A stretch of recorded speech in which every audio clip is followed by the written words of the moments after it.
Welcome to Sacred Cow Shipyards, where no ship is safe from being taken down to its nuts and bolts. Wait, what is this? You want me to read this? Like, manually? Why does the word stop keep happening at the end of all these sentences? Wait, is this a telegram? Who the hell sent me a telegram? Good grief. Alright, apparently a request has been made. And who am I to deny you squishies your requests, since you live such bizarrely short lives in your weird little blood sack bodies that are just so easy to... Wait, sorry. What was I talking about? Right, request. Yes. Anyways, someone has made a request, and, well, I might as well just roll with it. Because, after all, this is the Sacred Cow Shipyards, and I actually had to look up that phrase in y'all's vernacular, because I inherited the shipyard, and much like ships, you don't change a shipyard's name, which is a really bizarre segue to this week's ship, which is none other than the USS Deus Ex Machina, otherwise known as the USS, the United Federation of Planets, finally admitted that all they really want to do is some aliens' faces the up. Wait, no, all those are wrong. Hold on, let me check my notes. Oh, right, it's the USS Sao Paulo. No, that's wrong too. Hell. Oh, here we go. It is, in fact, the USS Benjamin Sisko's Pimp Hand. No, God, who gave me this note? Right, here we go. Finally. I'm pretty sure, because at this point I'm just losing my little mind, it's the USS Defiant from the Deep Space Nine series of Star Trek. Now, I lied earlier just because it was funny and useful for the story, I guess. There actually is no rule about renaming shipyards. I mean, shipyards change hands like on a yearly basis, so that would just be utterly nightmarish when someone named it something stupid and then someone else bought it. Ships, on the other hand, there is in fact a long-standing tradition about thou shalt not rename a ship. There's a couple different explanations for this. The mythological ones go along the lines of when a ship is christened, it goes into the ledger of Poseidon, and he knows the ship. He is aware of the ship's existence. And renaming it is kind of you mortal humies' way of hiding the ship's presence from the gods. And, well, you don't want to do that when you're sailing on the gods' ocean. There's also another mythology about how Davy Jones has a similar ledger, and if a unidentified/renamed ship goes down into Davy Jones's locker, he won't know what to do with it because he doesn't know who was on it, blah, blah, blah, so on and so forth, lots and lots of stories. The realistic explanation of thou shalt not rename ships basically boils down to the name of the ship used to be the only way to identify the ship. I mean, yeah, ships had somewhat unique individual features, but a lot of them were mass-produced, even in the days when ships were wooden and men were iron. So changing a ship's name was kind of a way to, avoid the authorities.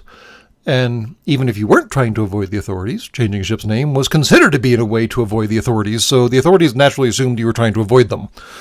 I mention all this because there was a USS Defiant in Star Trek Deep Space Nine. It got destroyed. Then there was a USS Sao Paulo, which apparently got renamed to be the USS Defiant in honor of the original USS Defiant.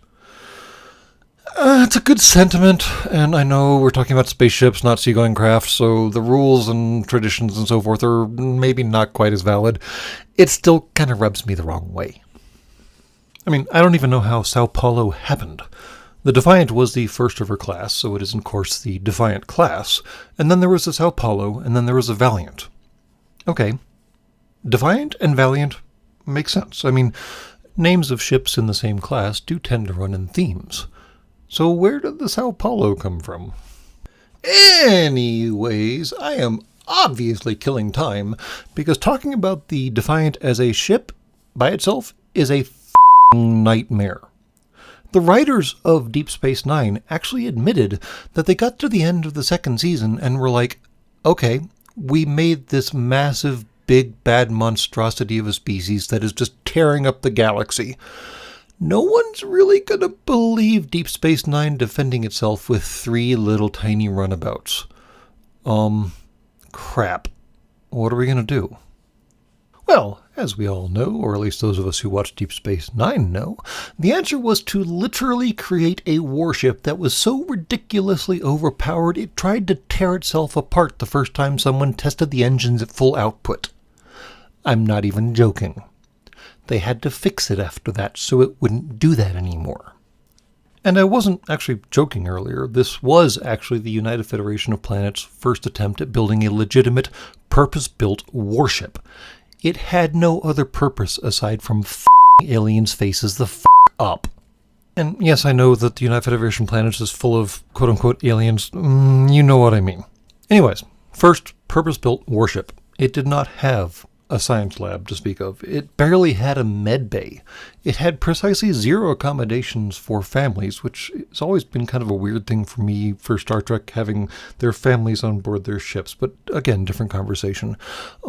It barely had accommodations for its crew. They were in, like, barracks that I'm familiar with on Navy ships, the kind where you have bunks stacked on top of each other and people stacked in way too close proximity to each other, because the Defiant is only 5 decks tall, and most of those decks are devoted to either the power plant, the weapons, or the cloaking device. Oh right, I neglected to mention that. Yes, the Defiant actually had a proper, honest-to-God cloaking device on board. At least the first one. I don't think the Sao Paulo actually had one after the first Defiant got blowed up. The Defiant's cloaking device was actually overseen by a Romulan commissar, for lack of a better word. And the hysterical thing is that the Defiant put out so much energy that the cloaking device didn't actually work so well, because you could just track the energy signature. And on top of that, the Defiant actually had armor. Like, no joke, ablative armor. This might be an actual first for the United Federation of Planets Starfleet ships. Because, I mean, Starfleet ships have hulls and shields and so on and so forth. But deliberately designing one with armor is just kind of, well, new. Because, as much as they like to say it, Starfleet is not technically a military organization. Even though they maintain military ranks and maintain ships that could wipe out entire planets without even hardly trying. And the fact that it's ablative is kind of interesting. Who aren't military geeks like, say, myself, ablative armor is designed to basically abrade or cook off or dissolve or disintegrate at a finite rate. It's supposed to take the energy from an impact or a shot or an energy beam and convert that energy into heat or whatever is necessary to blow off little chunks of it. And those chunks on their way out actually dissipate some of the energy as well. It's basically a way of slowing down incoming impacts, even if those impacts are literally light speed energy weapons.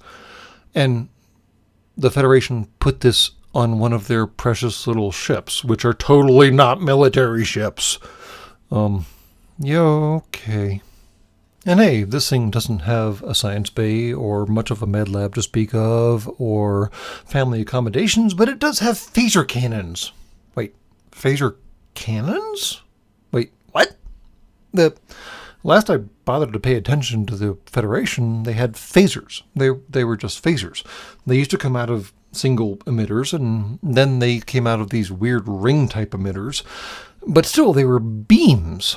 And the Defiant has cannons. Wow. We really have abandoned the notion that the Federation doesn't produce military ships, haven't we? And that's really the fun part of the story of the Defiant class, as short-lived as it might have been, because really there's only one of them left out of 3, which is a really bad ratio. Anyways, right, the fun story about the Defiant class. Y'all know Benjamin Sisko, of course. He is, in fact, the best captain in the entirety of Star Trek. Period. Dot. No, you cannot convince me otherwise. This is not open for debate. Benjamin Sisko is the best captain in Star Trek. That's it. Anyways, Ben lost his wife in the Battle of Wolf 359, which, doesn't make him particularly unique because 11,000 people died in that battle. But what did make him unique is taking that situation and going, you know what? I'm tired of Starfleet pretending they're not military. We are going to build us a goddamn proper f***ing military vessel. And, holy crap, he kind of did. It's a little rough around the edges. It tries to tear itself apart frequently, even after the, unfortunate situation with its drive the first time around. But still, the USS Defiant goes down in history as being the entire Star Trek universe's badass motherfucker. It just does not give a f***. Its field of f***s is not only barren, it's been cauterized by repeated phaser cannon blasts and quantum torpedoes, and I don't even know anymore, because the summation of the USS Defiant in both of its forms is the USS Benjamin Sisko's f***ing pimp hand. And that's all from Sacred Cow Shipyards. Please be advised that any ship left on the dock for more than 24 hours will be compressed to a cube. Have a good day.